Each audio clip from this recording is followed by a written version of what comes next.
See, we have a very disciplined audience being come so quickly. That's great.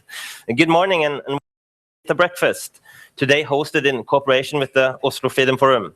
Since we are streaming this event live on the internet, let me also wish our viewers online a very warm welcome and a good morning. My name is Erik Løkke. I'm a fellow at Civita, and I will be your host. As many of you may have noticed, Karl Johan is covered with the Oslo Freedom Forum banners this week to mark the 6th annual forum. Civita has been a partner from the very start, and we are immensely proud to be an official partner. Once a year, we are inspired as we get a chance to meet and listen to human rights activists and freedom fighters from all over the world. People who have suffered hardship beyond imagination gather with other activists who have suffered the same, but still remain committed to the fight for freedom. We in Civita consider it a huge privilege to be part of the community and take great pride in contributing to its success. And that brings me over to this morning's team and panel, who certainly fit the description I just gave about experiencing hardship. This morning's speakers is Mikhail Khodorkovsky, Yang Yian Li, and Marina Nemat, who share a common background as prominent political prisoners, jailed for opposing the system in Russia, China, and Iran, countries which have no respect for the rule of law or basic human rights. Our panelists will tell their personal story and discuss the human costs of promoting freedom in authoritarian states, how to bring about change, and obviously the importance of expressing solidarity with the prisoners of conscience of today. In just a few seconds, I will end my introduction, but before I give the floor to Mr. Khodorkovsky, let me provide you with the practical details. The panelists will speak for 10 minutes each. I know that some of you present here today is fluent in Russian, but I'm not, and I guess that counts for most of you. Thus, we have a translator, Igor, for the benefit of our non-Russian speaking audience, meaning most of us. Of course, that means that we will use some time to translate. After the introduction from the panelists, we will open up for questions from the audience. As always, I ask you to introduce yourself upon taking the floor and speak up, since we do not have a microphone. I need to emphasize even more today that we're opening up for questions or short comments, not additional speeches. So be brief. I am well aware that there are many people sitting in the back. I won't forget you. You will also be given the chance to ask questions. And since we do not have a microphone, I will repeat the questions, comments, so that everybody can follow the dialogue.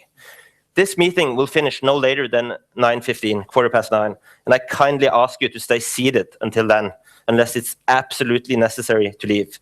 The panelists will not be giving any interviews as they need to leave the venue very quickly in time for the Oslo Freedom Forum program. Accordingly, when ending this meeting, please stay seated when the panelists leave so we avoid any hold-ups. We will have a kind of Russian, or should I say Putin-style finish. You sit down, I tell you when to get up.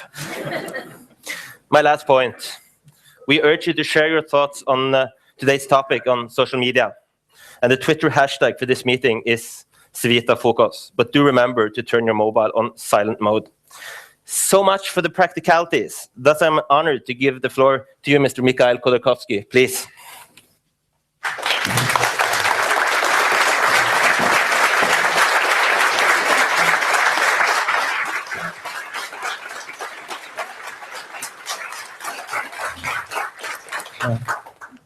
Дорогие друзья, я приветствую вас этим утром.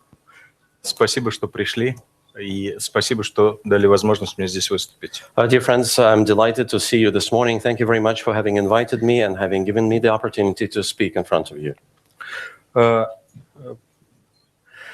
Перед Олимпиадой в конце прошлого года наша власть приняла решение выпустить нескольких политзаключенных из тюрем.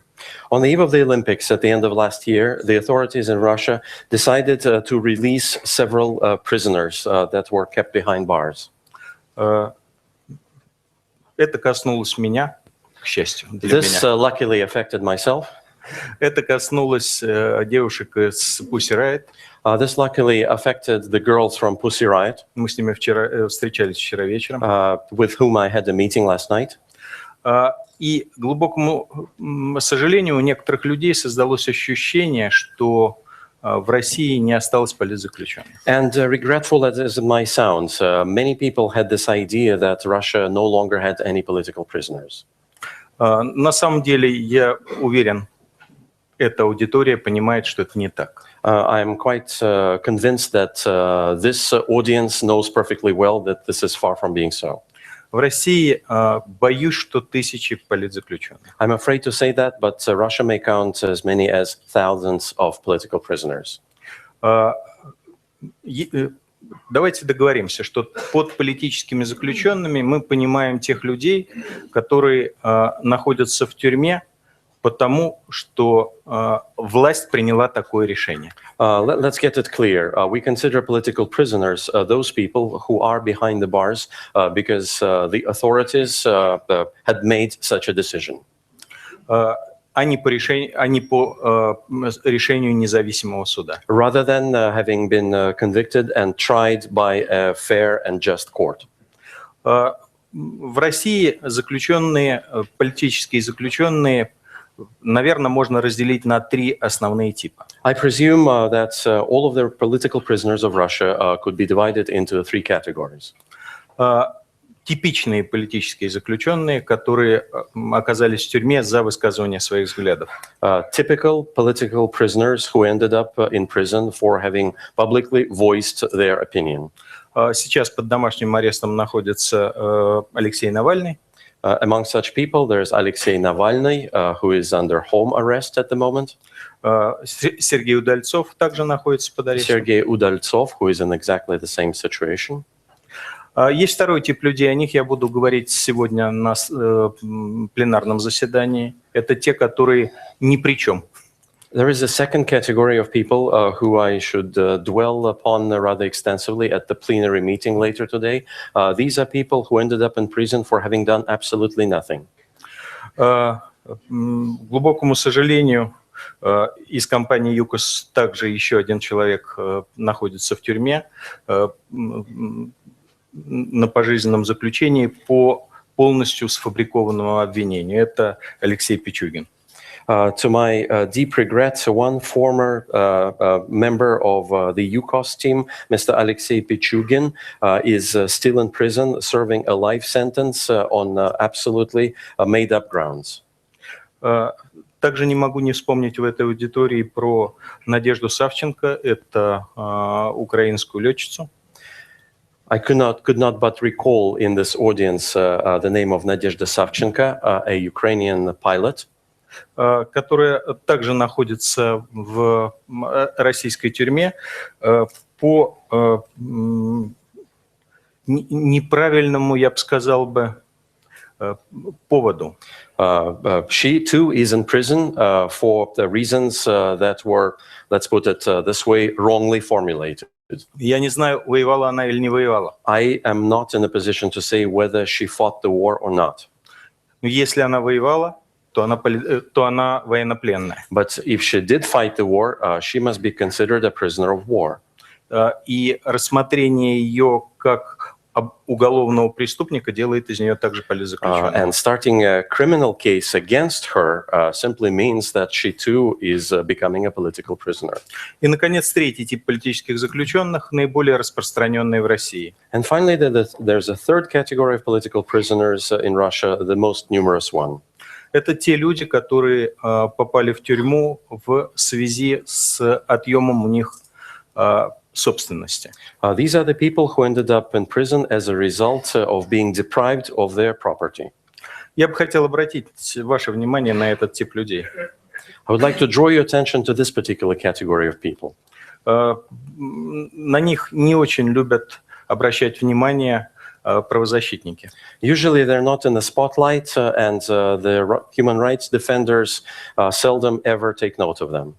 Это люди с иногда спорными биографиями. These are the people whose biographies are somewhat, to a certain extent, dubious.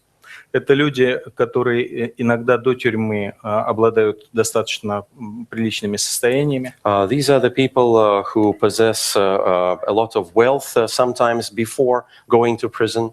Но, на мой взгляд, абсолютно невозможно мириться с тем, что людей сажают в тюрьму, чтобы отнять у них собственность. But I am of the opinion that it's inexplicable and unfair when people are being put to prison because somebody else wants to take hold of their possessions. Давайте не будем забывать о всех этих людях. Let us not forget about these people. Потому что, по моему собственному опыту, если о человеке, находящемся в тюрьме, забывают, то с ним может случиться что угодно. Because as my own experience proves, if people forget about the one who is in prison, pretty much anything can happen to him. Помимо этого, для человека, находящегося в тюрьме, крайне важно понимать, что о нем не забыли. Besides, for anybody behind the bars, it's extremely important to realize and appreciate that he is still remembered. Это дает силы держаться дальше. Because this gives you power and energy to hold on. Большое спасибо вам за ваше участие в этом очень нужном деле, и спасибо за внимание. Thank you very much for your participation in this extremely worthy and needy case and matter, and thank you very much for your kind attention. Спасибо.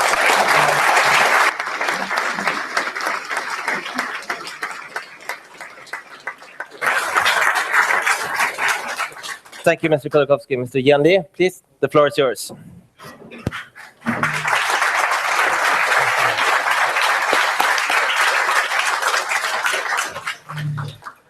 Good morning, everyone. It's really pleasant to be here with you again. I'm truly honored and humbled to be put in the same company as Mr. Hodorkovsky and my friend Marina, and many other heroes at the Oslo Freedom Forum. In contrast with these towering figures, I'm no more than a regular citizen of China, one of the 1.3 billion, nearly a quarter of humanity, ruled by a government that systematically, routinely imprisons, tortures, and exiles its best citizens. A government that pursues cultural genocide on our Tibetan, Uyghur, and Mongolian brothers, and whose foreign policies and the model of repression enable the morally bankrupt regimes of North Korea and Syria to suck freedom and dignity from their own people. Yes, today, we are overshadowed by severe human rights violations in China and around the world. Stark shadows that's cast by what is best in what is worst in man on what is best. Faced with them, one option is to adjust our eyes to the shadows. But my friends, I haven't seen firsthand what takes place in these shadows. I was born 3 years before the Cultural Revolution. At an early age, the unspeakable sufferings that most families had at the hands of the communist dictatorship made me disenchanted with the Communist Party. However, in college, I was enticed to joining the party with the idea of reforming it from within. But this all changed when I returned from my PhD studies in the US to Beijing to join thousands of my fellow students as Chinese army tanks rolled across Tiananmen Square on the morning of June 4th, 1989. Luckier than most of my fellow students, I narrowly escaped the massacre and ensuing arrests and returned to the United States. While I continued my studies, I immersed myself in the work advancing human rights and democracy in China. In the party's eyes, The former young communist star had now become a public enemy. I became persona non grata, a traitor, prohibited from returning home. But in the spring of 2002, I decided to defy the ban. In China, the industrial Northeast labor movement broke out. Sensing an opportunity to forge bonds between democracy leaders and the grassroots activists, I entered China with a borrowed passport and a forged ID card. For 2 weeks, I met with striking workers, documenting their grievances and helping them with nonviolent struggle strategies. But as I attempt to slip out to China across the Burmese border, my fake ID card was spotted, and I found myself in the hands of the security police. I was detained for 5 years. Much of those years, I was kept in solitary confinement. My mental condition deteriorated beneath endless isolation, repeated interrogations, and ongoing psychological and physical torture. I resorted to composing poems in my head and commit them to memory as a means of maintaining sanity. Nearing breakdown, I grasped onto my innermost resources of imagination, belief, and will to fend off insanity and try to find a reason to live. Am I wrong? I asked myself with a tinge of regret.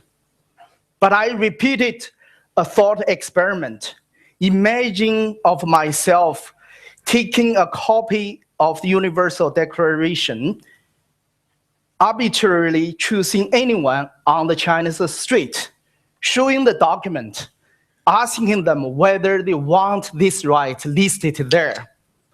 Would anybody say no? Of course not. Nobody wants to be slave. In this regard, the Chinese people are no different than any other people on earth. The thirst for freedom and dignity is indeed universal. I drew strength and inspiration from this first order of fact. I also thought of my fallen brothers and sisters in Tiananmen Square. I reassured myself that freedom is not free. Freedom must be earned. It was not free for those who paid their lives. It is certainly not free for those of us who, while still blessed with our lives, have yet to complete the mission for which these brave students gave their lives and their freedom. I must not give up. To make a long story short, in 2007, thanks to the overwhelming international support, I was freed, returned to the US, and recommitted myself to the hard work to advance human rights and democracy in China. Today, the people of China are in a situation that is both more dire and more hopeful than that facing us in 1989. The Chinese government has adjusted to new realities in order to maintain hold on power. They have allowed a distinctly undemocratic crony capitalism supplant undemocratic communism in the hopes that development will end individual demand for freedom. But it will not, it cannot, because desire for freedom is too great. Everybody here can testify. It is too deeply rooted in all the peoples that make up our humanity. today we have gathered here at the Freedom Forum, also Freedom Forum, to summon wisdom, courage, to remind the entire world once again that every human being has an opportunity to act in the way worthy of the best of our humanity. Today, we must see the shadows for what they are and say, it is time to begin living in the light. Thank you. Thank you very much.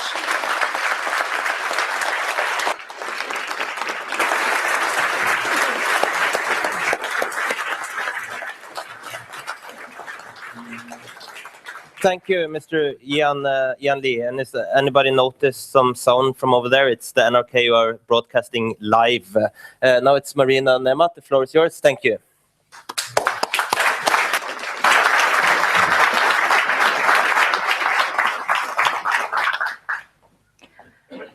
Thank you. Thank you so much to all the organizers. I very much appreciate the country of Norway, because you're one of the countries that have given political dissidents and ex-political prisoners a voice.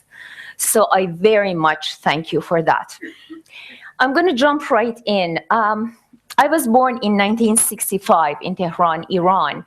Now, I'm actually half Russian. My grandmothers, they both escaped the 1917 communist revolution. They ended up in Iran, and they could never go back. And they thought that life in Iran would be peaceful.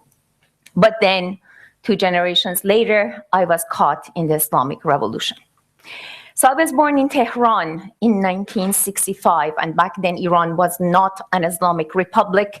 We had a king, we called him the Shah. I grew up very much in a Western way. My father was a ballroom dancing instructor. My mother was a hairdresser. I grew up between the sounds of the cha-cha and the tango and women with really big poofy hair. We had a cottage by the Caspian Sea, and that is where I danced, wearing a little bikini with green polka dots, dancing to the tunes of the Bee Gees. And life was good. I was going to go to medical school, become a medical doctor, absolutely possible for a girl to do, marry Donny Osmond, whom I was madly in love with, and live happily ever after. That was a great plan, but it didn't work out that way. After the revolution of 1979, I was arrested because I was a student activist. I was 16 years old. The crime that I had committed is that at the time Iran was under the Iranian Cultural Revolution. So I dared raise my hand during calculus class, very innocently. Just say to the new calculus teacher who was 18 and a member of the Revolutionary Guard, and she was not qualified to teach calculus, and she did not. It was all government propaganda. So I said to her, if, I think this is a calculus class, can you please teach calculus? She said, you don't like what I teach, leave. All the eyes were on me, all my classmates. So I stood up, gathered my books, and I walked out. And this was probably the very first student protest in Iran after the revolution. This was in 1980. I was 15 years old. Long story short, I was arrested alongside thousands of my friends. Now, back then, around the same time, a few Americans were taken hostage in Iran. Back then, there was no Facebook and there was no internet, and foreign journalists had been expelled from Iran. But the world did hear about the American hostages, but the world did not hear about student activists in Iran, students who were being shot at on the streets. The world did not care. The world did not give a damn what was happening to us. Of course, the Americans are important. Everybody knows about them. But when it comes to students in Iran, somehow nobody cares, and things have not changed a whole lot till now.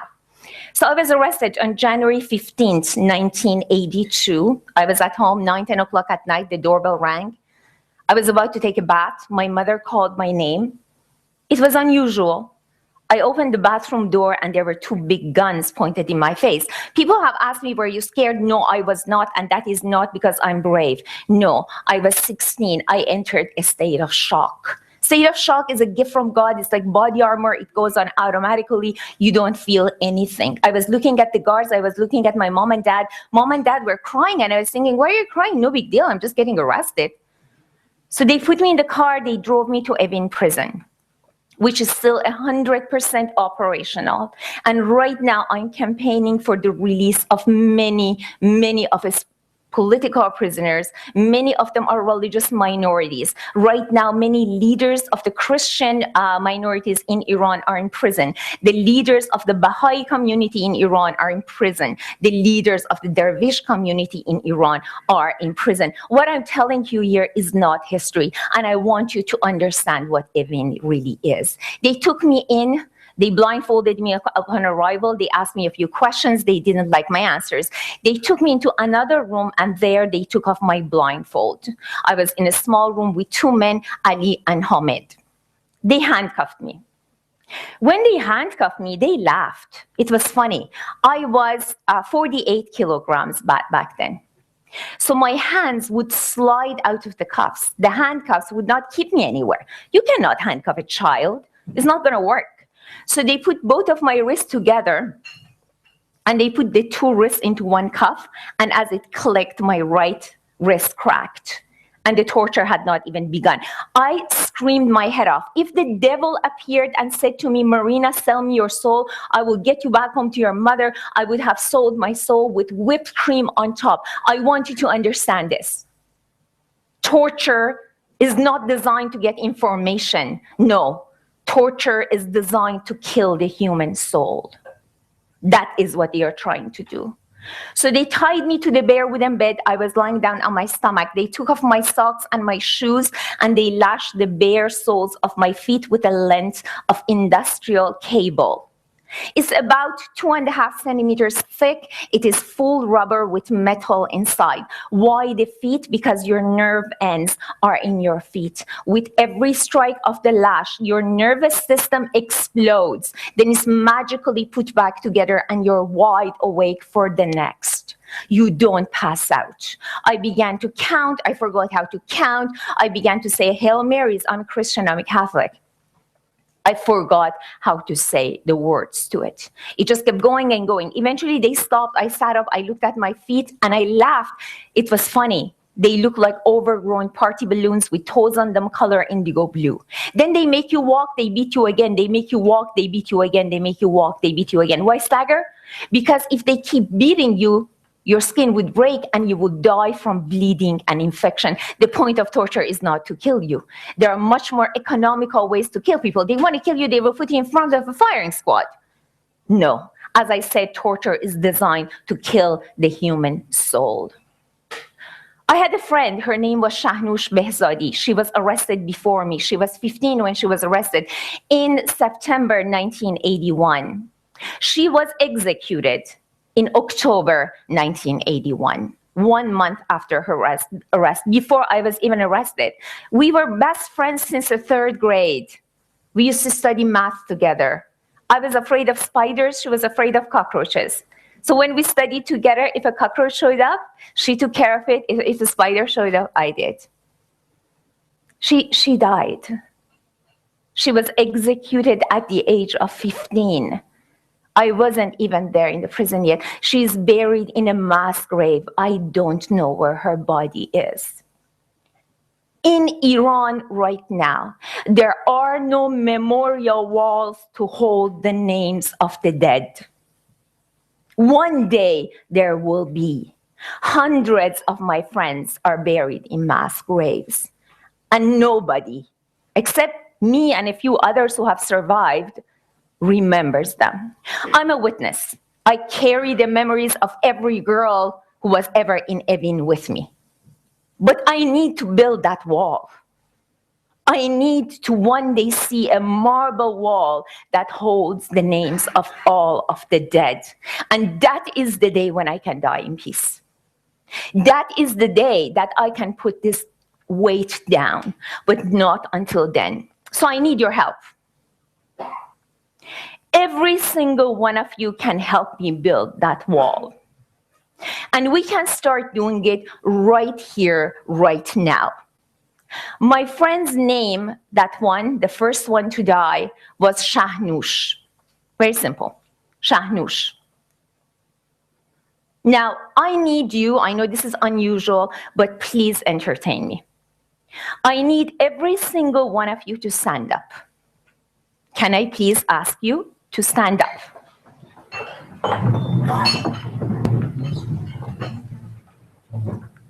Now, right here in this room, we cannot build a marble wall, but we can build a human wall.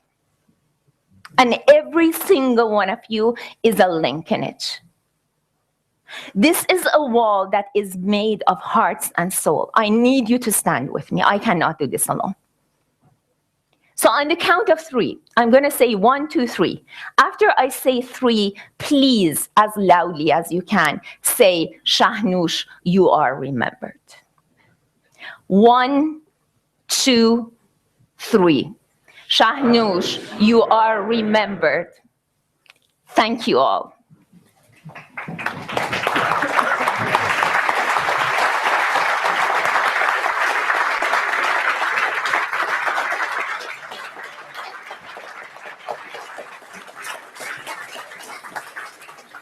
Thank you so much, Marina Nabad, and thank you to all the panelists. I think this is an excellent example of the kind of activists to attend the Oslo Freedom Forum and why we in Civita are so honored to be part of the community. Now we're going to move on to the Q&A session. First to ask is Guri from the Norwegian Broadcasting System. While she's asking, other people can register for the speaking list by holding a hand in the air, and I will notice you. Guri, please. Okay, thank you so much. My name is Guri Nordström, and I'm from Norwegian Broadcasting. And this is a question. I will repeat the question. Okay, this is a question for Mr. Khodorkovsky. What do you think about the current relationship between Russia and the West? So the question is to Mr. Khodorkovsky, what do you think about the relationship between Russia and the West for the moment? Они, мягко скажем, не лучшие за последние 30 лет. These relations aren't in their best shape over the last 30 years, to put it mildly.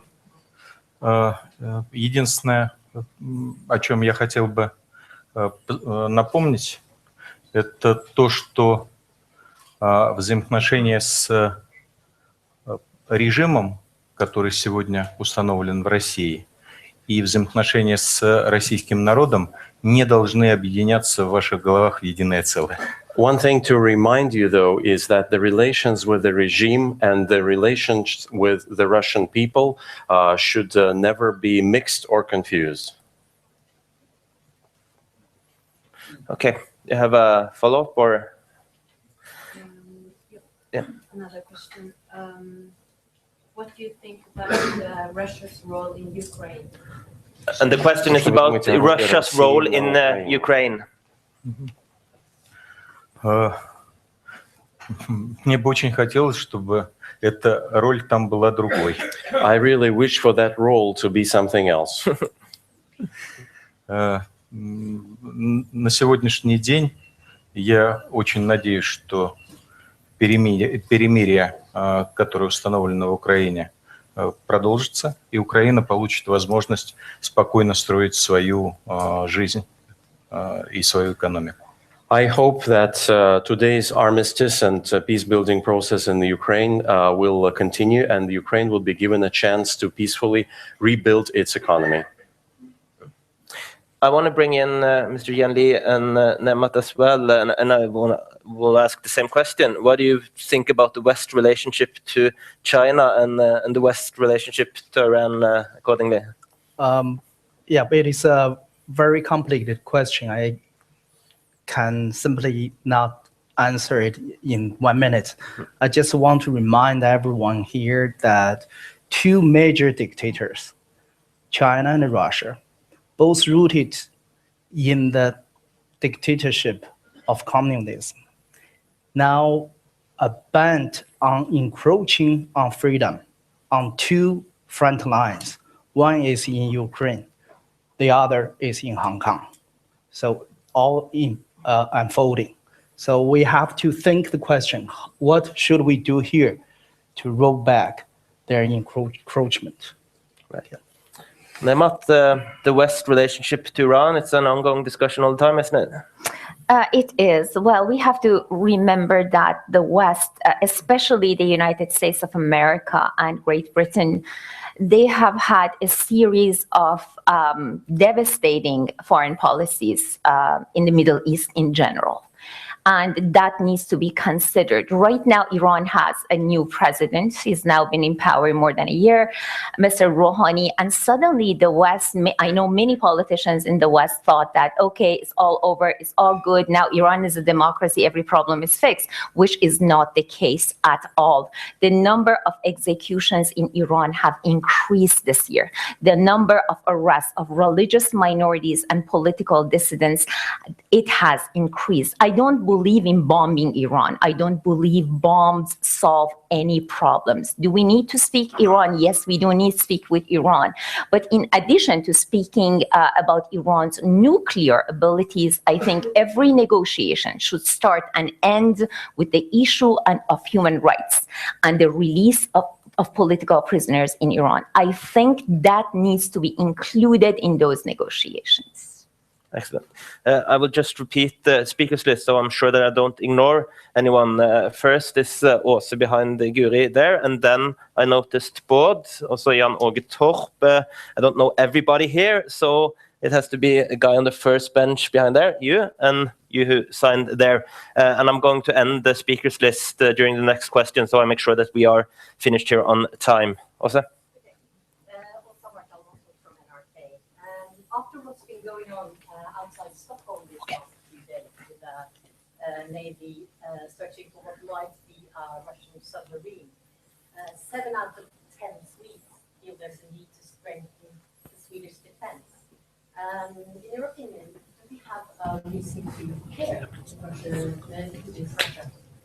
So the question is about the submarine, which are the hunt for the submarine in Swedish waters.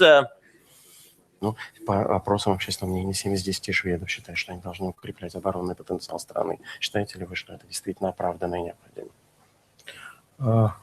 Я твердо убежден, что любая страна, народ, который хочет оставаться независимой, должна иметь свою армию. I'm deeply convinced that any country, the people of which wants to continue being independent, should have an army.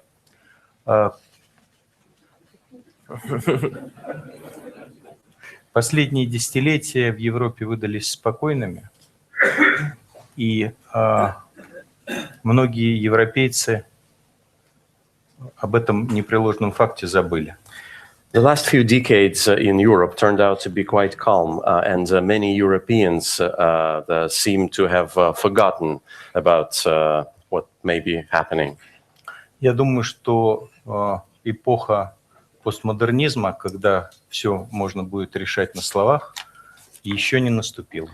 I don't believe that the era of postmodernism, where all disputes could be resolved with words, has not yet come about.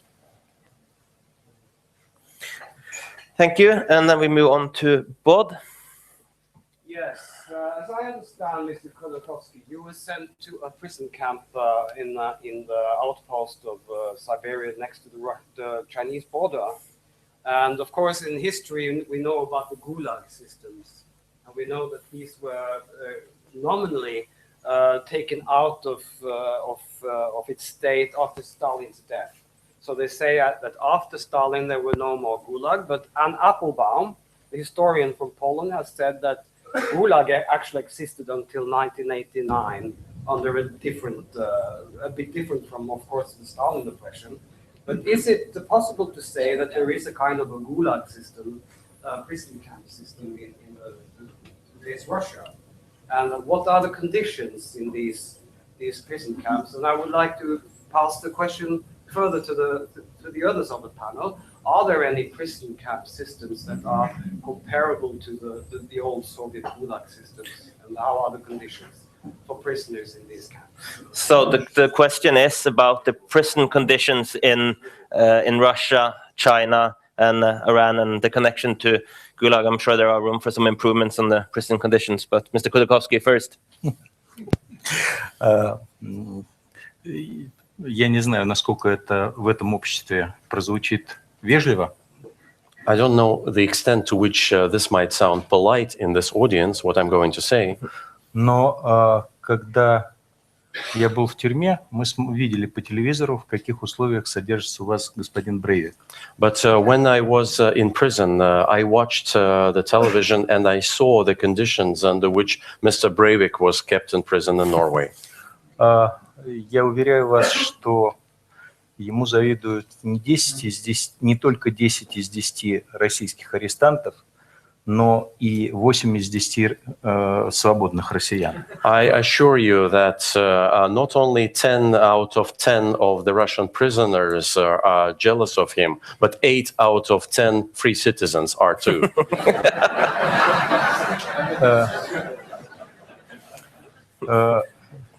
Тем не менее, ситуация после ГУЛАГа изменилась. But nevertheless, the situation did change after the gulags.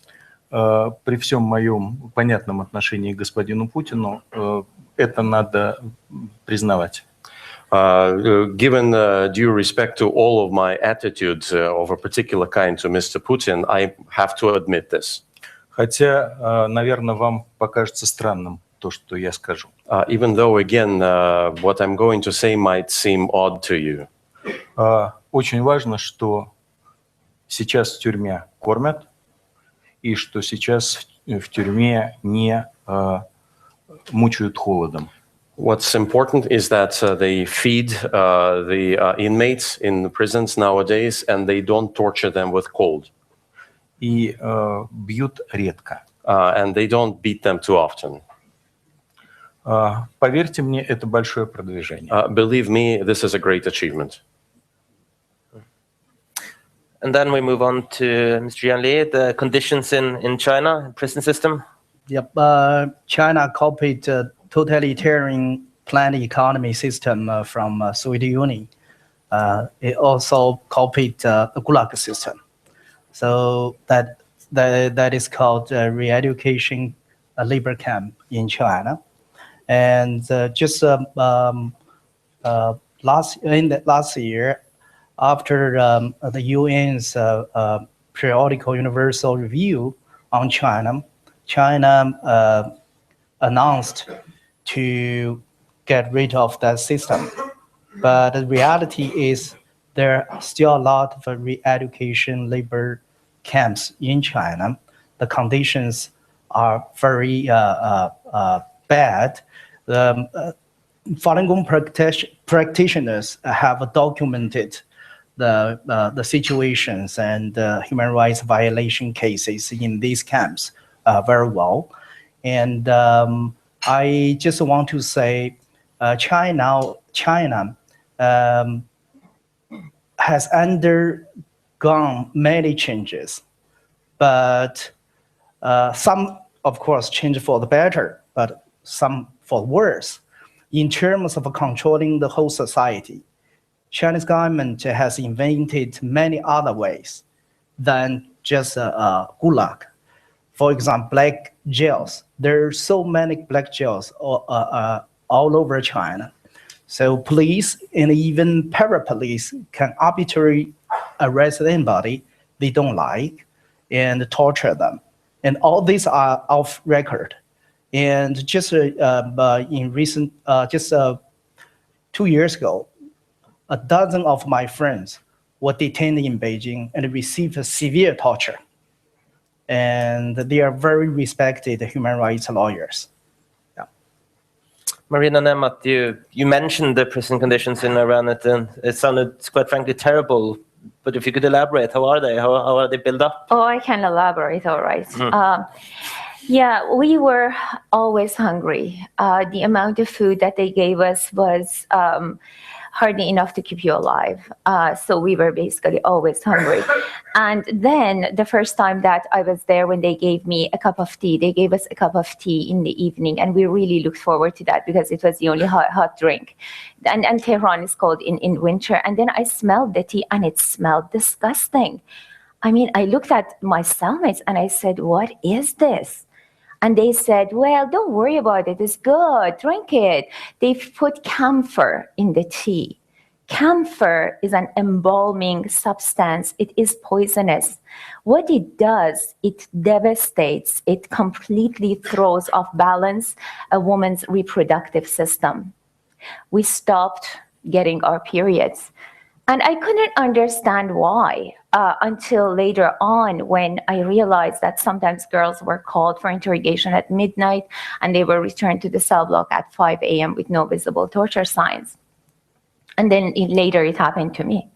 Basically, they took me in, my interrogator looked at me in the eye and said, listen, you had a death sentence. It was reduced to life in prison. You're going to be here forever. Nobody cares. So you are going to become my wife, convert to Islam, or I will arrest your parents. So I thought about it. If he arrested my parents, I wouldn't have a home to go back to. I said, fine. So basically, I lost my freedom, my family, my religion, my name, and my dignity. I was being raped over and over again under the name of marriage because the Sharia judge said a few words and I was suddenly my interrogator's wife. I was 17. I was being raped over and over again in solitary confinement in Evin prison. And the conditions in Iranian prisons, they have not improved. In Iran, a woman who's raped is considered subhuman. So women to whom this happens, they don't usually talk about it because it means that then your family's honor has been lost. To be honest with you, I don't care about my family's honor. What I care about, I want these practices to stop because we suffered. I had a friend who was about to be executed and she said to me, Marina, I hope they just kill me. I just don't want to be raped. Please, please, can we just ask them just to kill me? Because I just can't take it anymore. So, you push young girls to the point that they want to die. I want that to stop. Thank you. Jan Ågetorp. First of all, God bless you, brave freedom fighters. I have a question to Mr. Khodorkovsky.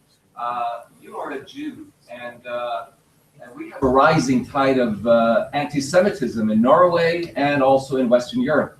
What would you say is the situation for the Jewish population in Russia today, and even in Russian prisons? So the question is about rising anti-Semitism and the Jewish population in Russia.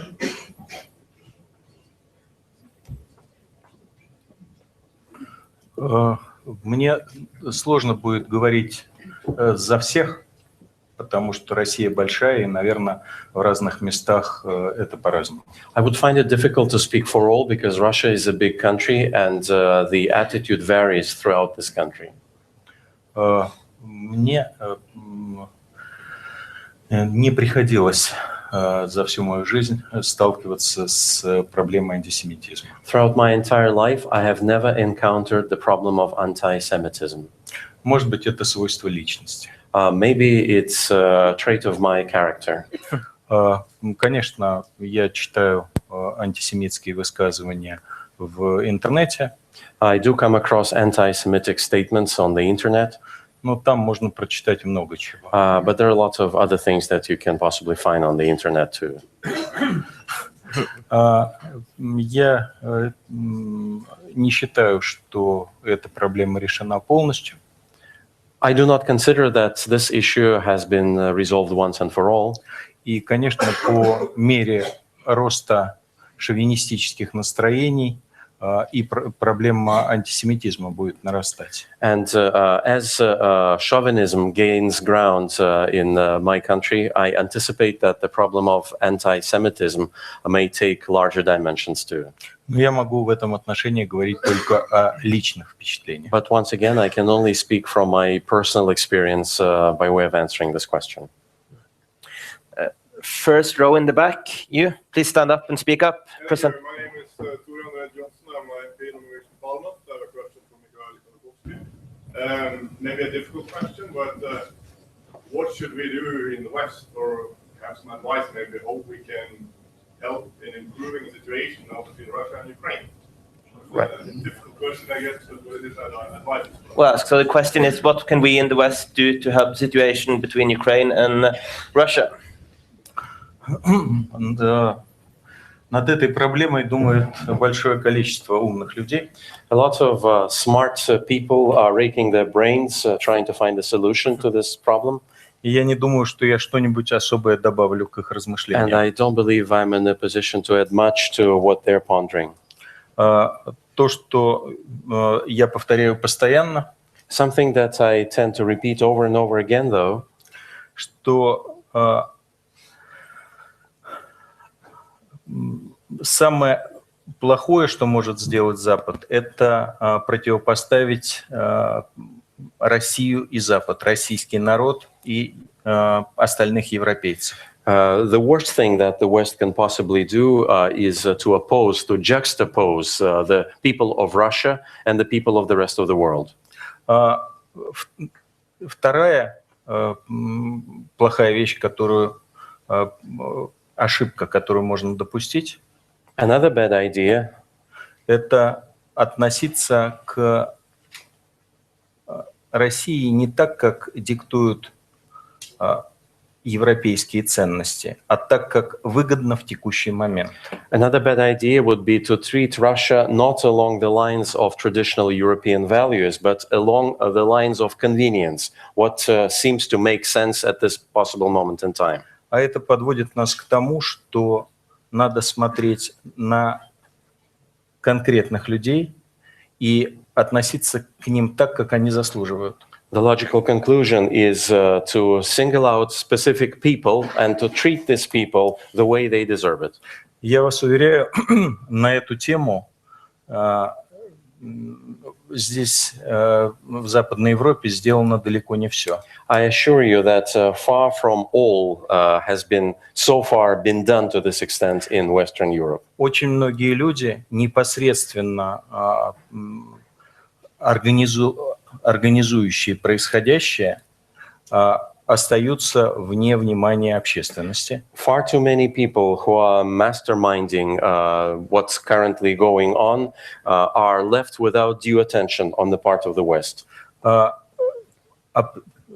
Некоторая часть европейских политиков выступает не вполне бескорыстно, также отстаивая аморальные ценности. There are certain European politicians, excuse me, who, in presenting their political position, are not always 100% morally clean and integral. Это та проблема, которую можно решить здесь, но с остальным нам придется справляться. This part of the problem, I'm sure, can be tackled on this side. What about the rest? I guess we need to take care about it ourselves. I want to bring in Mr. Yan-Li and Nemat. If you were to mention one thing, Yan-Li, that the West should do in this approach to China, what would be the single most important advice, and the same thing for Iran afterwards?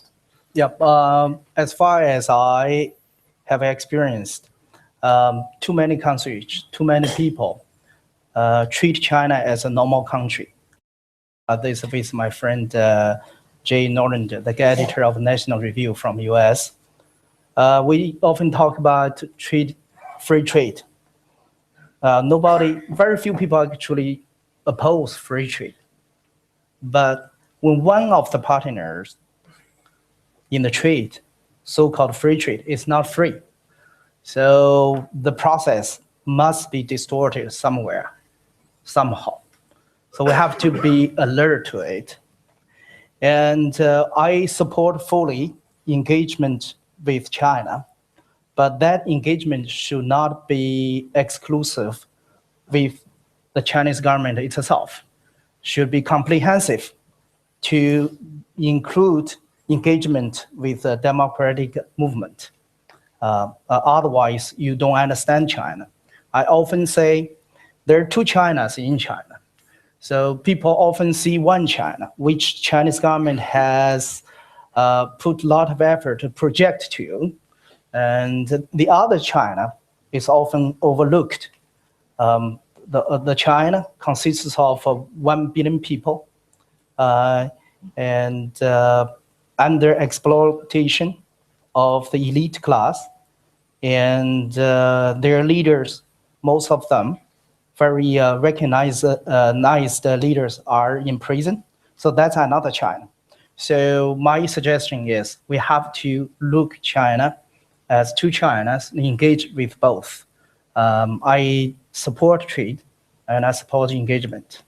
But don't forget, sooner or later, people will transform themselves into a viable democracy movement, demanding for the overall change. When the moment comes, I don't hope the whole world, is surprised and not ready to help. Thank you. Marina and Emma, let me rephrase the question a bit and ask you, how can the West and we engage with the Iranian people without strengthening the regime? Should we invest? Should we have foreign direct investments in Iran? How should we go about? No, I wouldn't go as far as to say that the West should engage in any sort of economical transactions with Iran. Let me explain this. Let's say, I'm a writer and I do write fiction and nonfiction. Just imagine for a moment that we have a street. And in this fictional street, there are 4 houses. And these 4 houses, one of them is called Russia, one of them is called China, one of them is called Iran, and one of them is called the West.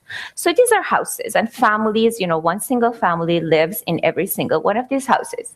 Now we know that in the house called Russia, in the house called China, and the house called Iran, these families, they keep slaves and they abuse their children and they rape their daughters and, they spill blood and, those really horrific things, and they don't feed their people, use their imagination, go really, really horrific. And some of the households are more horrific than the rest, but nevertheless, the rights of these citizens are not being respected. So if you live on that street, so, the house called the West, what would you do? Would you just go about, pretend nothing ever happened and all is well and no atrocities are being committed? That's definitely a choice. I mean, indifference and ignoring reality, that's certainly an option. I mean, we can just put our head into sand and pretend nothing is wrong. But then the other option is to find a way to take care of this problem in the most civilized manner possible.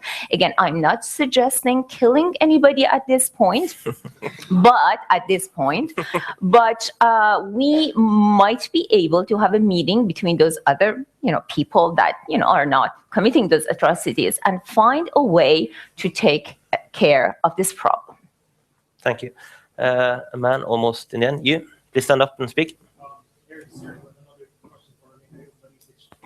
In the last couple of weeks in Prague in the US, you said that your organization, Open Russia, will focus on the 2016 elections and specifically in the regions. My question is this really realistic when you look at the move from Единая Россия power to individual power, manipulation of election results, complete control of mass media, a largely apolitical population? Is it realistic? So the question is to Mr. Khodorkovsky about Open Russia and going forward to the 2016 elections.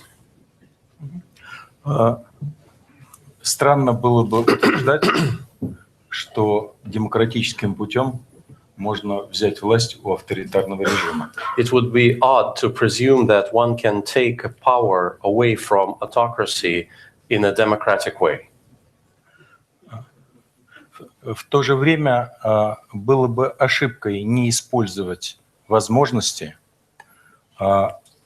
предоставляемые авторитарным режимом, для того, чтобы доводить свои идеи до людей. It would be a mistake, however, not to use those means and opportunities that the authoritarian regime provides you with to spread your ideas, disseminate your thoughts, and convey your position to the people. Все-таки мы живем в 21 веке. Because after all, we all live in the 21st century. И даже авторитарный режим вынужден сохранять некий антураж. And even an authoritarian regime is bound to preserve some kind of a decent entourage. А соответственно, у оппозиции появляется возможность оказать давление на режим и продемонстрировать, и главное, продемонстрировать людям, что у режима есть альтернатива. Therefore, the opposition receives an opportunity to, on the one hand, put some pressure on the regime, and on the other hand, to show to the people that there are alternatives available. Это и есть наша задача. And this is precisely what our objective is. Just a quick follow-up. Doesn't you risk the chance of legitimizing the election and the Putin regime? Не возникает ли риск легитимизации таким образом процесса выборов при путинском режиме? Вы правы. Любые действия гражданского общества, кроме радикального протеста, дают определенную легитимацию для режима. You are correct, because any actions by the civic society other than the radical protests do provide a share of legitimacy to the ruling regime. И когда мы выступаем в суде, мы тоже легитимируем это незаконное действие. When we speak in courtrooms, by doing so, we too legitimize this unlawful establishment. И здесь надо выбирать: или демонстрировать полное неприятие режима, или пользоваться теми возможностями, которые он дает для публичного донесения своей позиции. So here you have a choice. Either you get completely alienated from the regime, or you use those few opportunities that the regime offers you to voice your position. Это тактическое решение. This is a tactical decision to make. Right. Go over there. Thank you. Is my name. In line of all the questions and answers, isn't it so that the practical pragmatism is the worst enemy of human rights? Example, we have then the Nobel Peace Prize to Liu Xiaobo, his name, and Norway is experience sanctions from China, and Norwegian tradesmen are terrified.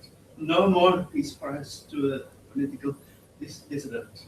But Mr. Putin, you can sanction against Mr. Putin, and after that, the NRK correspondence says there will be a soup train between Moscow and Beijing.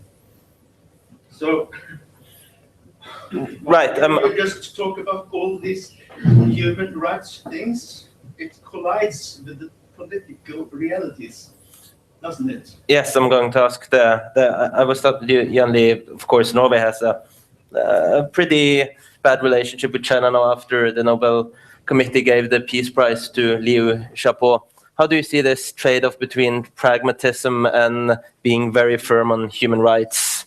Yep, there is a myth in the international community that if one country takes a strong stance on human rights with China, China will retaliate using its economic power, cut off trade.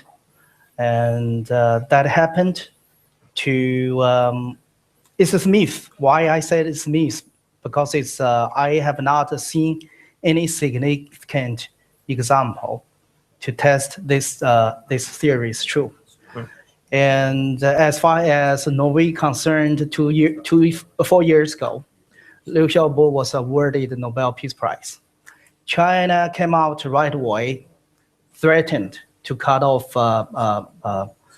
import of salmon and oil from Norway, economic sanction against Norway. But 4 days after the ceremony, that was December 14th, 2010, 4 days after the ceremony, award ceremony. The largest state-owned oil company struck a deal with a Norwegian oil company. And a few months later, I returned to Norway again, Oslo. And I was at a ceremony representing Liu Xiaobo. And I returned in May for the Freedom Forum. And I met on one occasion with an official of Chamber of Commerce here, and I asked him how much impact on Norway's economy by China's cut down the import of salmon to China. This official told me it was Chinese officials who actually told us how to get around that. So I tell you why. 2 reasons. So we have to break this myth for people to understand how to deal with China. I support trade. Okay, trade is no problem. So Chinese Communist Party has only one source of legitimacy to rule in China. That is a faster economic growth. So economy, trade is the last thing they want to jeopardize. So whenever they say, I will retaliate in my cut of trade, it's just a bluff. Another thing, you have to understand that if you go to China, if you do business, every piece of business involves a bribe. That means the individual officials actually benefit most from a trade with you. So they don't care about the image of the country, they care about their pocket. So no matter what, they continue to trade with you. So there's a fear. That's the fear. The fear is self-imposed. So my suggestion is trade with China, at the same time taking strong stance on human rights issues. We have 2 more questions on the speakers list before we end. First, it's you who approached me in white shirt, and afterwards, Anders Holmein. So speak up and ask question. Yes, hello, my name is Ulay Khan. I'm the business editor of Nepalese. I have a business question for you. I interviewed Bill Browder last night, and he said that the business community doing business in Russia had gone from bad to insane. He said, Telenor, Statoil, get the hell out of Russia. What is your view on that? So the question is about doing business in Russia.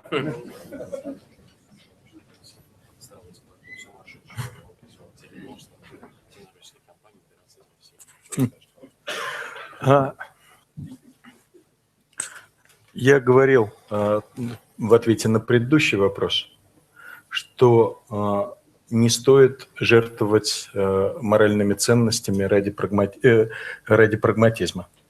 By way of answering the previous question, I said that one should not sacrifice its moral values to the cause of pragmatism. Это, как показывает и мой опыт, не очень хороший выбор. My personal experience proves that this is a wrong choice to make. Поэтому, если бизнес может вести работу в России, не жертвуя моральными ценностями, отлично. Therefore, the answer is this. If one can do business in Russia without sacrificing its moral values, so be it. If not, the decision is yours. Right. Just one follow-up question. Very quick. We are running out of time. I had the pleasure of interviewing your son 2 years ago. He was sat in that chair, exact chair. And there was one thing he said that I thought about a lot afterwards. He said that you knew when you went back to Russia in 2003 after visiting him in the US that you would get arrested. Why did you go back? So the question is that when Pavel Khodorkovsky, his son, was sitting here in a earlier breakfast meeting, why did Mr. Khodorkovsky go back when you knew you would be arrested? I was sitting next to him. Yes, it's true.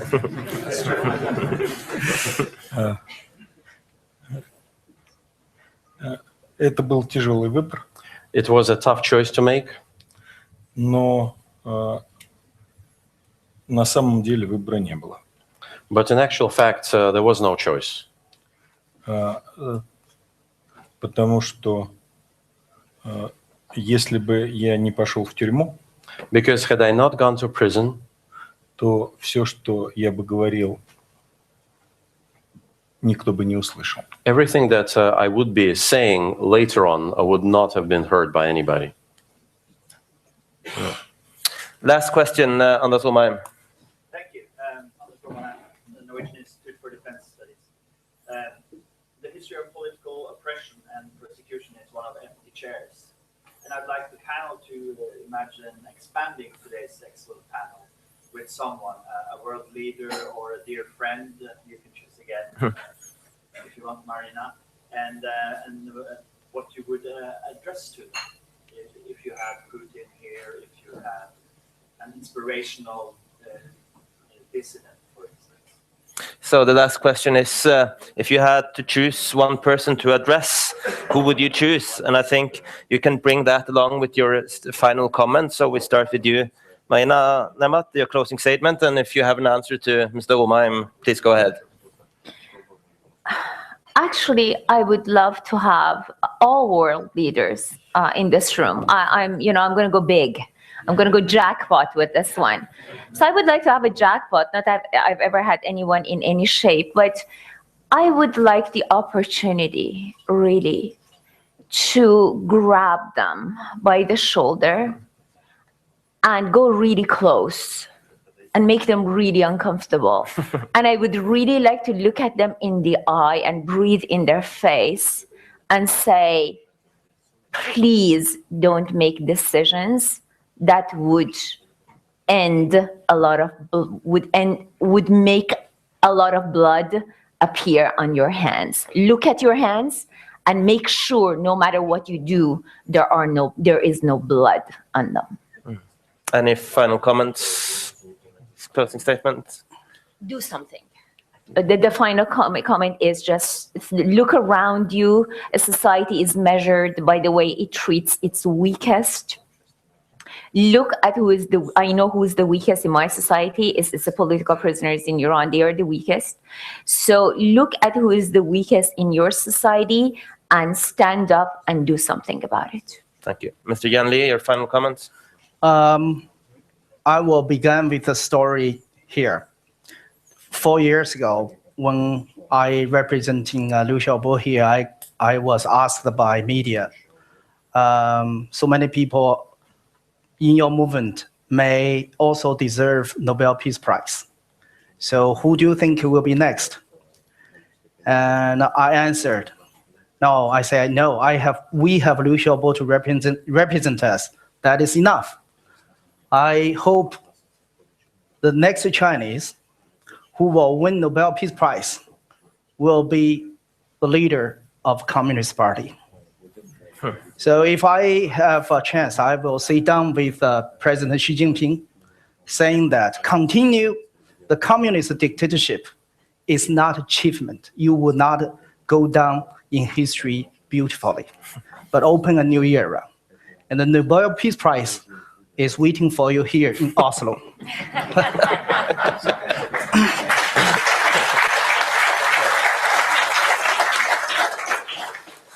Your final closing arguments, Mr. Khodorkovsky. Мне часто говорят, точнее спрашивают, не хочу ли я мстить. I'm often being asked if I wanted to take revenge.